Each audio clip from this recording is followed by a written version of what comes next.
Muy buenas noches. Primeramente, y rápido porque creo que es un demorado, se ha postergado la presentación, que nos da un poquito de cansancio, pero bueno. Bien, muy buenas noches. Muchas gracias al Colegio de Arquitectos de la Regional Tumbes por la invitación a este magno evento. Y me honra también participar como representante del Colegio de Arquitectos de la Regional Libertad. Traigo el saludo del arquitecto Manuel Lamor para todos los participantes. Y bueno, rápidamente el tema que voy a presentarles a vuestro interés, espero, conlleva un poco promover taller de paisajismo, arquitectura y paisaje que vamos a desarrollar en la ciudad de Trujillo entre algo así del 11 al 14 o del 10 al 14 de noviembre. Bien, voy inmediatamente. Por ahí seguramente se dirán cómo hacer un paralelo entre las ciudades de Lima y París. Yo diría, no seas abusivo, porque ya aquí como estas cosas, ¿no? En Lima cada día estamos viendo como el cangrejo, ahora que París pues siempre es un faro de logros urbanísticos, pero no tanto. La experiencia urbana no ha sido siempre feliz, no ha sido siempre certera. Todos los resultados han tenido que dar tumbos y esto es lo que quiero presentarles. De repente por ahí no siempre ha sido París el París que es ahora, y tampoco Lima fue la Lima horrible que pueden, como decía, recuerdo el autor de otro nombre. Claro. Entonces, es así, la historia es un poco una espiral y hay que tomarlo en consideración. Aquí va entonces, para más o menos un poco situarnos, ubicarnos, yo me dirijo y también saludo a los colegas, tanto del Ecuador, nuestra hermana República, del Perú, y a los jóvenes participantes de las diversas escuelas y universidades que han tenido digamos, el interés de venir aquí a esta cálida ciudad y acogedora. ¿Qué significa o en qué estamos nosotros hablando del tema paisajismo, ¿no? ¿Cuándo es arquitectura y cuándo es paisaje? ¿Dónde la naturaleza y dónde lo construido, ¿no? Hace, digamos, unos 200 años, a raíz de la revolución industrial, ¿no? Había la confusión entre ingenieros y arquitectos. De tal manera que los ingenieros asumieron un momento el papel de los arquitectos a falta de técnica, a falta de manejo, de, digamos, de solución con los nuevos materiales que iban apareciendo hace repito, unos 200 años a raíz de la revolución industrial en los países más importantes de Europa. Hoy, este tema de arquitectura y paisaje se vuelve un poco vigente luego de que, como veremos un poco en el desarrollo, ha sido un poco en los últimos, en el último siglo, siglo XX, ha sido un poco dejado de lado por cuestiones de, digamos, del empuje de la modernidad y que conlleva con ello el funcionalismo y el racionalismo. Entonces, el tema es, lo que quiero simplificar en dos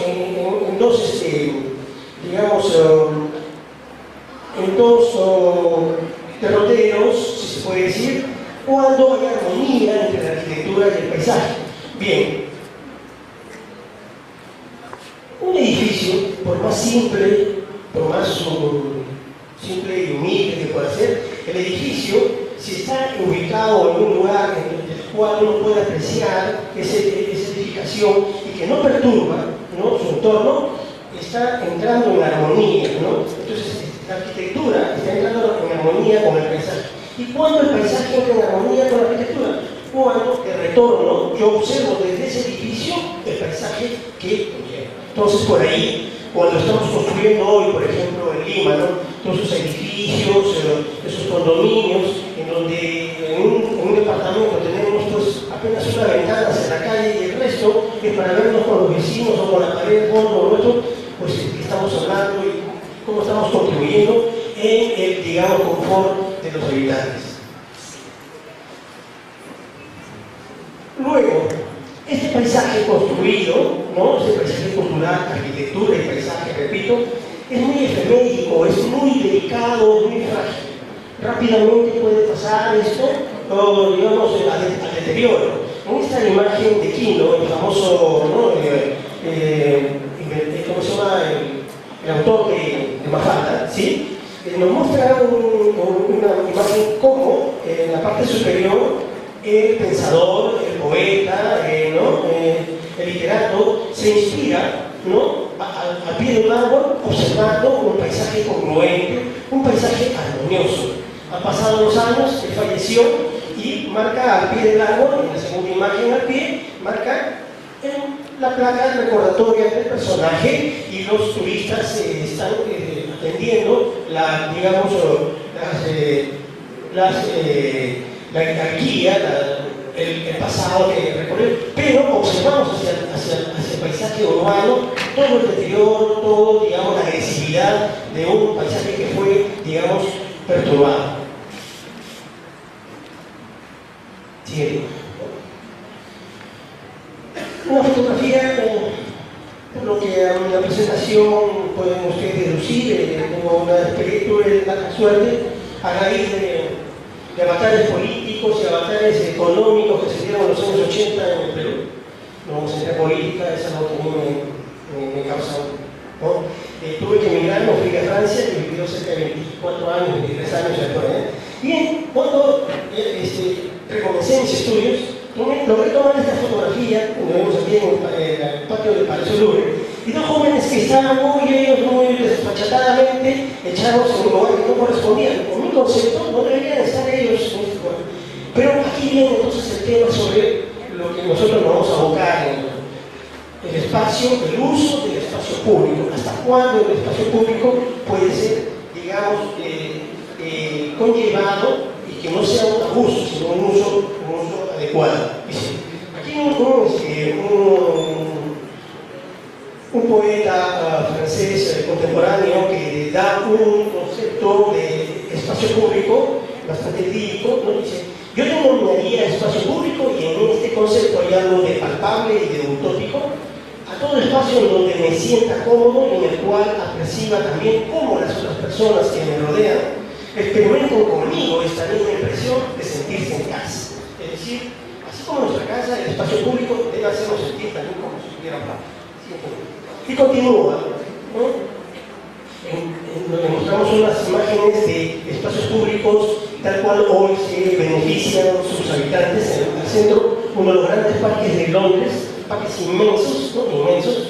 Algunos tienen la talla de los distritos de Lima, un mediano distrito de Lima, como el Hyde Park, y donde los habitantes se sientan y llevan su picnic, o sea, van a merendar, van a tempranar, y después todo queda perfectamente en su lugar. Bueno, y para cualquier otro uso que uno le pueda dar, ¿no? Patinaje, por ejemplo, en el Central Park, o visita turística, cultural en uno de los parques de Parque Güell en Barcelona.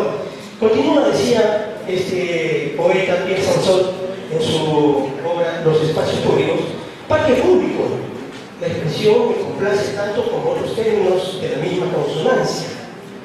Escuela pública, transportes públicos, plazas públicas. Estamos, ¿no?, en el mismo tipo de necesidad y también.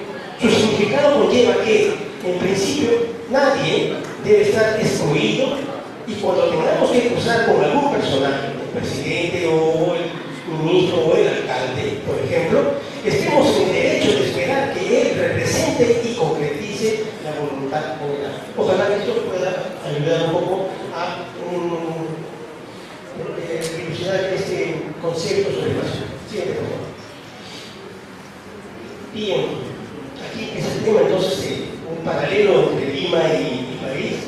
A la derecha vemos una imagen de la Lima que se fue, la Lima de principios del siglo XX, que a la imagen que, digamos, conllevando ese urbanismo a la francesa que se había establecido a partir de mitad del siglo XVIII, perdón, sí, no, del siglo XIX, en 1800, ¿no? La remodelación de París, ya hoy esto ha dado paso a otro tipo de ciudad, ¿no? Ya se ha perdido.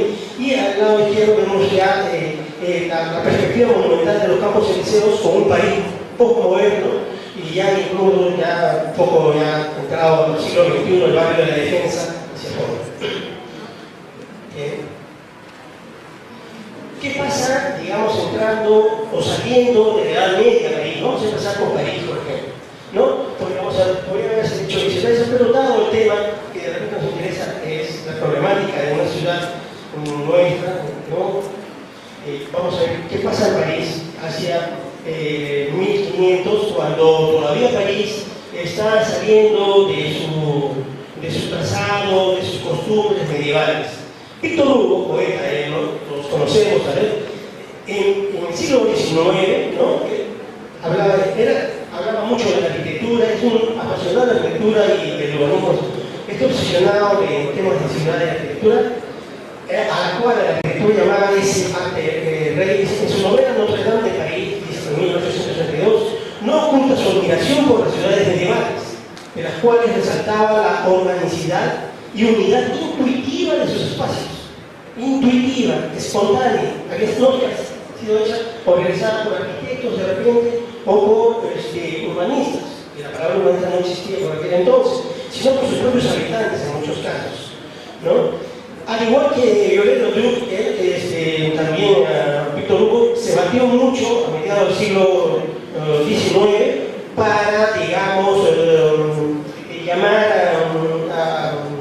a sensibilizar el tema a partir de ello, el tema de digamos, la conservación del patrimonio monumental, ¿no? Sí.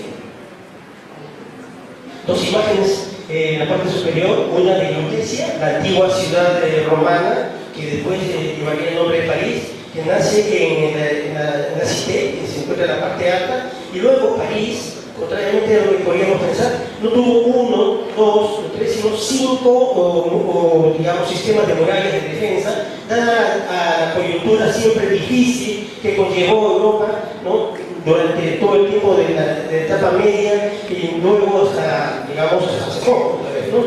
Y al lado izquierdo podemos ver lo atiborrado del Villorio o del poblado medieval, que de repente al final de la exposición nos va a hacer un poco una analogía con lo que podríamos ver con algunos paisajes que voy a mostrar contemporáneos de nuestra realidad.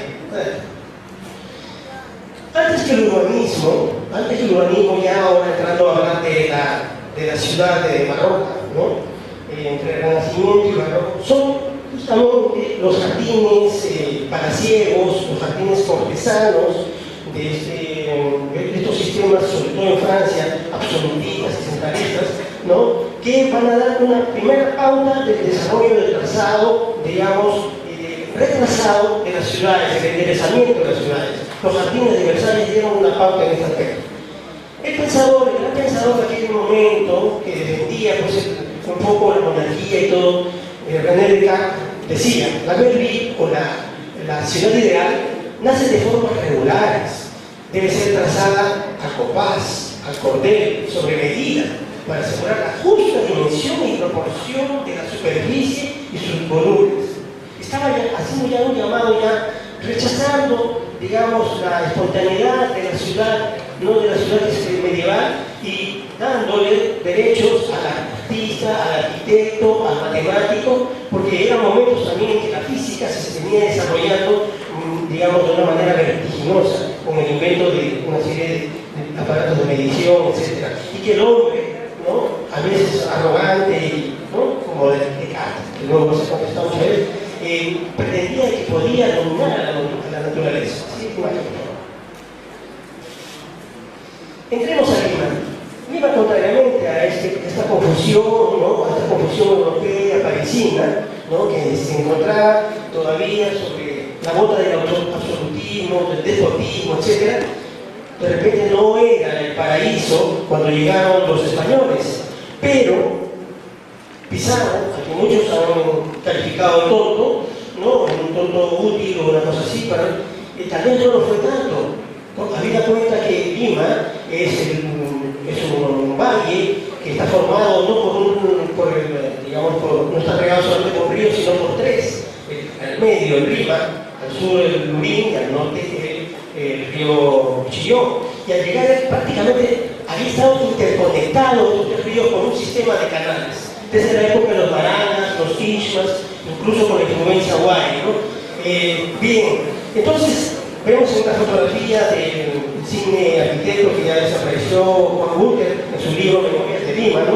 Una fotografía que tomaba de su libro, un paisaje, digamos, de los años 1930, 40, algo así, que nos da la pauta cómo se desarrollaba este paisaje primitivo, que luego se convertir sobre esa infraestructura de canalización en el paisaje colonial, con una pequeña ciudad, un pequeño enclave urbano, ¿cierto? Que va a tomar desde el punto administrativo precolombino. La siguiente imagen, por favor. Curiosamente estos conquistadores llegan y es propicio para que ellos puedan hacer todo de nuevo y, es más, aplicar lo que no podían hacer en sus ciudades allá en Europa, que estaba pasando con Salamanca, que estaba pasando pues con la misma Trujillo de Extremadura, con Madrid, etc. Aquí no, ellos encontraron propicio para poder, digamos, llevar a cabo toda esa ya corriente renacentista y luego barroca, como lo vemos en un plano de Lima de 1615, una reconstitución, en la cual podemos observar el trazado, ¿no? En Tamero, el trazado ortonormado, ¿no? Pero que por ahí se fuga con la predominancia de algunos caminos precolombinos. Pero cosa curiosa, al frente, al otro lado del río, en lo que soy el barrio de Río, comienza a desarrollarse modestamente los primeros paseos, los primeros espacios públicos arborados. Ahora que en este momento, en 1600, en París no había un lugar público, todos eran jardines cortesanos, para la aristocracia o para la burguesía, y tenían, como lo veremos, tenían un uso restringido. Ya eso en donde personas de todas las, digamos, las etnias, nos confundimos acá, ¿no? Se podían ellos en diversas horas del día frecuentar estos espacios. Es decir, desde 1615 Lima contaba ya con espacios públicos. Estábamos empezando bien. De 1700 a 1900, 2 siglos. ¿Qué va a ocurrir ahora al otro lado del mundo, en Europa? La siguiente imagen, por favor. La siguiente imagen, ¿sí? Un clic nada más anterior. Vemos en la parte superior a la izquierda un país todavía entre siempre, ¿no? Entrando tímidamente al renacimiento de influencia italiana, y vean ustedes la plaza, el comportamiento, el tratamiento de una plaza. Realmente un espacio sin mayor tratamiento, pero que era la antesala, era el atrio, si se quiere decir, del Hotel de Ville. ¿Qué es Hotel de Ville? Es la municipalidad, en francés es Hotel de Ville. ¿Y por qué Hotel de Ville? Porque había tanta pobreza y necesidad con las personas, digamos, totalmente desamparadas, que si no tenían donde dormir en la inclemencia del clima, eran acogidos en este Hotel de Ville. Y de ahí conlleva la concepción, digamos, ayuntamiento y de gestión municipal en las ciudades francesas. En la parte inferior, más bien, ya ha transcurrido, ¿no? Ya estamos entrando a la etapa un poco neoclásica, el segundo renacimiento, que tiene un empuje con la revolución industrial, nuevos materiales, nuevos conceptos, y ya vemos cómo esa plaza, como ese espacio público, comienza a ser tratado. Y hay también, como lo mandan, ¿no? Los cánones barrocos, el monumento, la fuente de agua, etc. Siguiente imagen, por favor. Y aquí, entre 1790 para entrar a 1800, estamos en el caos, estamos, digamos, en la industria, la aplicación de la industria, primero en Inglaterra y rápidamente, unos 15, 20 años en Francia y posteriormente en Alemania, o paralelamente en Alemania, este efecto de falta de planificación falta de experiencia digamos, en conllevar el establecimiento industrial en la ciudad, va a dar como resultado experiencias desastrosas. Cuando hablamos también de París, no solamente hablamos de la belleza, sino de la peste, de toda la insalubridad que esta ciudad conoció. Al lado izquierdo, Lewis Manford, un célebre historiador norteamericano que ha tratado mucho sobre la historia de la ciudad, recoge una alegoría, un grabado, en donde podemos ver, digamos, cómo podría haber llegado a ser, o podría llegar, de acuerdo a esas épocas, ¿no? El embate de la fuerza industrial. Por eso Lewis Manford lo llama la ciudad paleo-industrial. Siga la siguiente imagen, por favor. ¿Qué hacer? Escuchaba con mucha atención a la arquitecta Chilet, un placer para mí volver a encontrar, ¿no se acuerdan? Cuando regresé de Francia, me dio la oportunidad para dictar un curso de arquitectura y paisaje en el Colegio de Arquitectos. De repente va poco a poco rememorando, sí, tuvimos ahí varias noches en un mes de octubre, ¿no? Y otros arquitectos que no he conocido, pero me parece que nos hemos cruzado en el camino, ¿no? Y esperaba, bueno, hablar un poco con ustedes, compartir este reencuentro. Bien, ¿qué hacer entonces? Como usted lo decía, como decía el arquitecto Tito, ¿qué hacer? ¿A dónde recurrir? ¿Qué capacidad tenemos los arquitectos? ¿No? Los arquitectos, ¿qué capacidad tenemos para poder solucionar? Si me da el tiempo, le contaré el chiste del arquitecto que va al infierno, ¿no? Y cómo él quiere transformar el infierno y se encuentra con todo propicio. Entonces, en este momento, aparece una serie de mal llamados utopistas. Cuidado que en Europa, y conforme la problemática urbana se ha ido presentando, no se toma el término utopista como iluso, forzosa o necesariamente. El término utopista conlleva a un empuje, a una búsqueda de solución. Se han esforzado pensadores, ensayistas y arquitectos. El arquitecto Claude Nicolas Ledoux, por ejemplo, que fue arquitecto del rey, entre otros por su experiencia, ¿no? se imagina una ciudad como esta, una ciudad industrial imaginaria, en donde, al lado de edificaciones como la iglesia, el hospital, la bolsa, el mercado, el oficio, miren ustedes, Ledoux plantea otras edificaciones menores salidas de su visión filosófica y moralista, ¿no? Estamos también en la etapa un poco entre el catolicismo y el protestantismo y conllevar la verdadera palabra del cristianismo, tal vez, ¿no? Y él idea, inventa, ¿no? Equipamientos tales como el templo de la memoria, una casa consagrada al culto de los valores, una casa de conciliación o aún más, una casa de placer llamado Oike.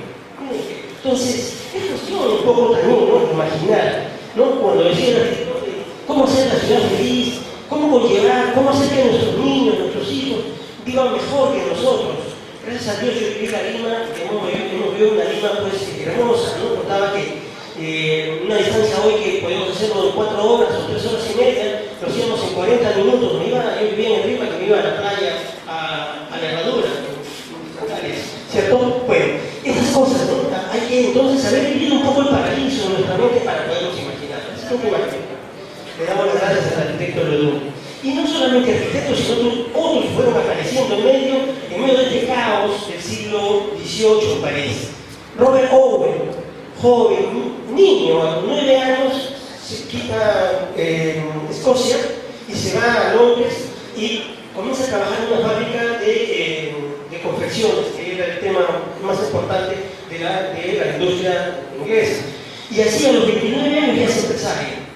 Pero con una visión, con una moral, con valores, comienza a imaginar de que si podía contribuir a la felicidad y a la tranquilidad, ¿no? Y al buen vivir de sus obreros, tal vez podría conllevar a algo, digamos, que la industria no podría ser algo, digamos, nefasto, sino podría contribuir a dar, digamos, una mejora en cuanto al estatus de vida que puede tener. En eso también coincido, la industria no va a desaparecer, la industria es la que empuja a la ciudad. Y ya no vamos a volver tal vez a hacia lo rural. Habrá que ver por ahí, entre tantas cosas que van ocurriendo. Mientras tanto, tenemos que jugar con la realidad, ¿cierto? Pues ahí está. Entonces, este señor idea, ¿no? Idea y propone al gobierno y a sus pares empresarios crear una especie de fábricas, modelos, en donde, por ejemplo, se instalen escuelas para los niños, para que tengan buen comportamiento, para que él pueda emular el comportamiento del burgués, ¿no? del educado, del culto, ¿no?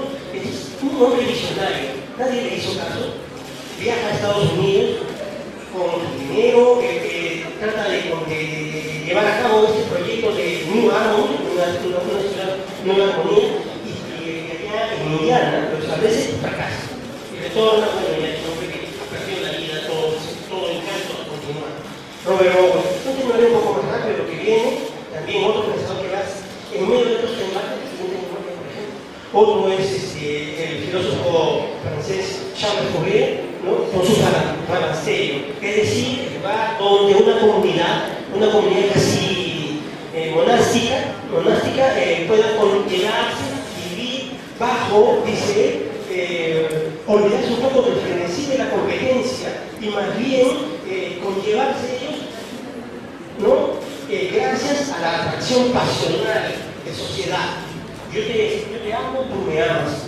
Es como Cristo, ¿no? Ama a tu prójimo como a ti mismo. Eran personajes, estos son personajes socialistas, ¿no? Socialistas, pero tenían mucho contenido cristiano. Hay que decir que todo esto de acá también conlleva a la apertura del mundo, ¿no? Si esto estaba pasando en Europa y que siempre hemos estado pensando, hablamos de Edad Media, ok, luego el Renacimiento, sí, pero el Renacimiento para Europa. Pero en ese momento, ¿qué estaba pasando? Por ejemplo, en momentos difíciles en Europa, pues ciudades como Isfahan, ciudades diversas del mundo árabe, ya tenían un desarrollo humano muy importante, ¿no? ¿Cómo se llama? Una alegoría, una cosa así hacia el futurismo, ¿no? Las ciudades pronto iban a tener este tipo de configuración. Así es,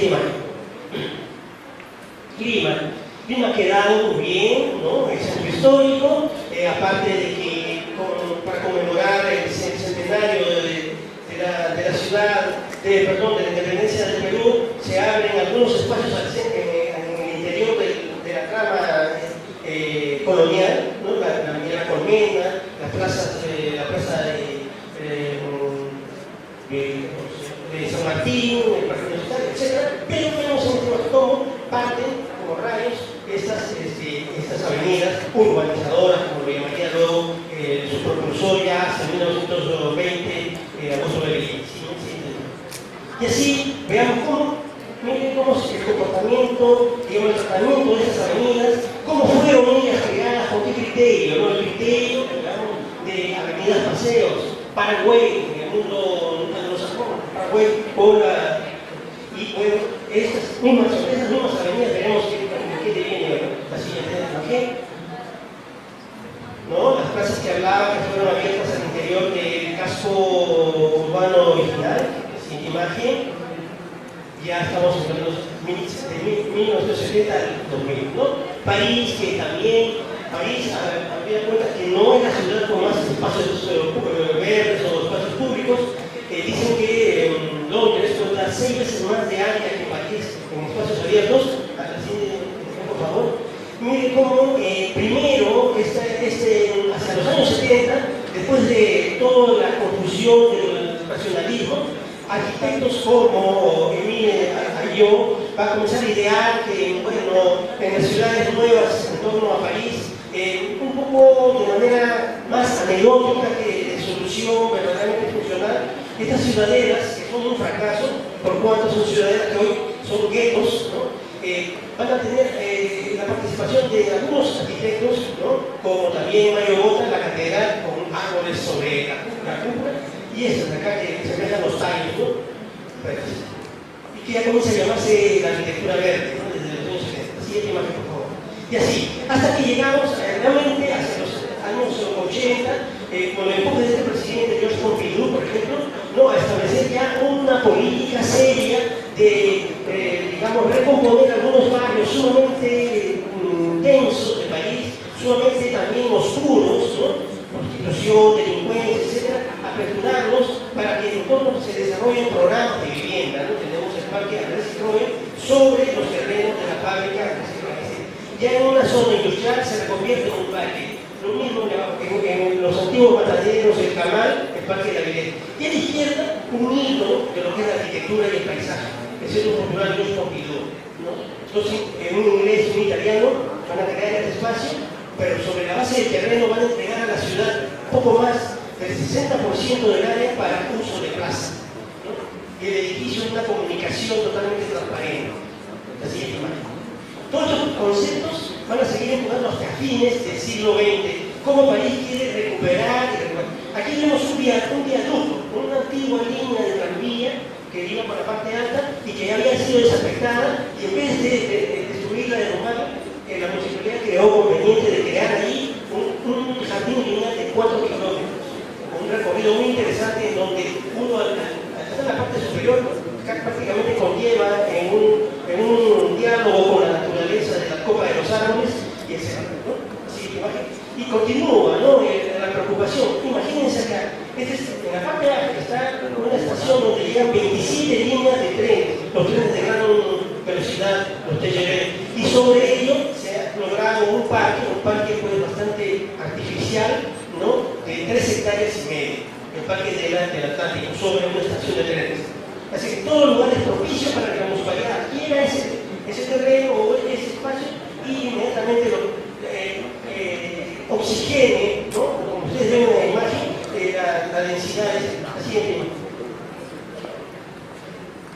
Lima quedó, o sea, hacia allá vamos a llegar después de las guerras y todo, las guerras mundiales, la crisis económica para la América Latina, nosotros hacia 1940 solamente se habría creado digamos, en el momento de intensificar la ciudad planificada, todavía no había el debate de la urbanización informal que venía de básicamente 70, tres parques que llamarían parquecitos, porque son parques de no más de 15 hectáreas y que aún han sido drásticamente cercenados, ¿no?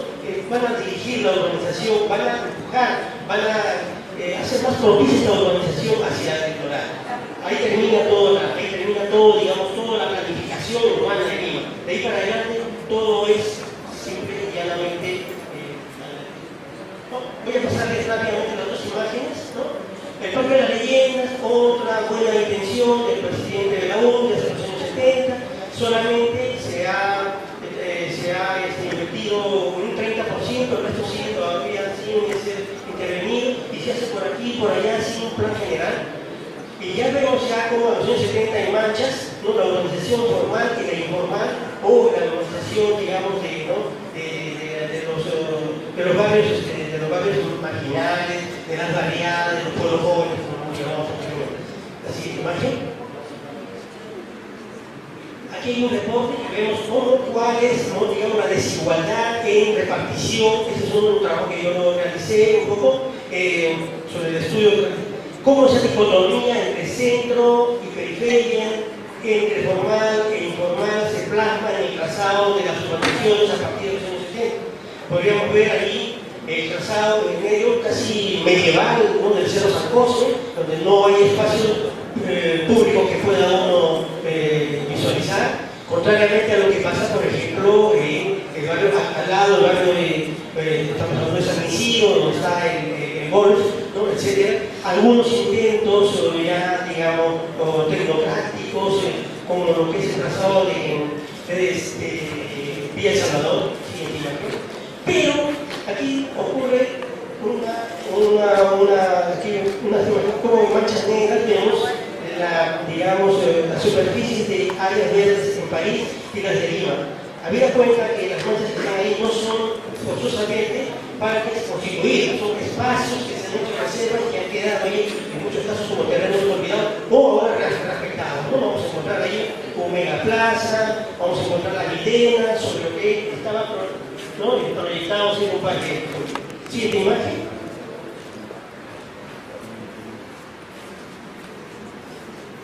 Sí. Finalmente, ¿cómo la participación popular podría llegar a algo digamos, positivo, ¿no? Hacia los años 70 70, 80, que fundía el problema del terrorismo y la crisis económica acá, es el momento en que la población va a recuperar todo ese contenido de civilización que lo tenía guardado, gente que viene delante, se va a organizar para ellos mismos, no plasmar sus parques públicos, sus lugares. La siguiente imagen. Siguiente imagen. Miren lo que está pasando en París hoy. Se contesta entregar exclusivamente a la circulación vehicular, ¿no?, para siempre o permanentemente la avenida, la calle. Y se está organizando, ¿no?, pareciera una imagen hipotética o surrealista, pero es real. Periódicamente se organiza en la avenida de los Campos Elíseos una feria agropecuaria, ¿no? La siguiente imagen. Es más, sobre Pontes del Río, en la Sena, hay una vía de evitamiento como lo hay en Lima. Imagínense en Lima que la vía de evitamiento, ¿no?, se corta el tráfico y que se plasme un proyecto de playa, ¿no?, una playa que parece estar a 300 kilómetros del mar. Y en verano se logra hacer eso. Es un intento de querer, digamos, recuperar derechos sobre la calle, ¿no?, derechos que hoy lo ha ganado todas partes del mundo prácticamente, desde el mundo hoy globalizado, el vehículo. Y hasta hay proyectos que me dudo mucho ya, porque eso sí, yo creo que arquitectura es arquitectura y paisaje es paisaje, ¿no? Cómo poner plantas en las paredes, en los techos, no sé, hasta ahí ya me parece un poco delirante, ¿no? Pero bueno, ya este tema también está llevando algo a la exageración, como todas las cosas. Ojalá que no sea así, que siempre se conlleve hacia algo más práctico. Voy a terminar mostrando, en cambio, lo que pasa con nuestra capital, Lima, que nuestros colegas y hermanos ecuatorianos, a quienes yo los exhorto a que siempre conserven y cuiden, porque esto, mal ejemplo, cunde ahora en todas las ciudades del Perú. Chiclayo, Trujillo, Huancayo, etc. Todos quieren copiar este desorden, ¿no? Qué lindo ver una postal de Cuenca, por ejemplo, los felicito. La siguiente imagen. Hoy ya no hay espacio para peatones y árboles, no los vemos, el espacio verde es lo que más falta de hacia arriba. Miren, una avenida monumental como la avenida que habíamos mostrado anteriormente a Ugarte, pues se ha convertido en corredores viales, sí, señores. Hay proyectos que han sido, ¿no?, socavados, tergiversados. De Costa Verde hay que convertirlo en costa de cemento, ya no hay espacio para el caminante ni para el peatón. Siguiente.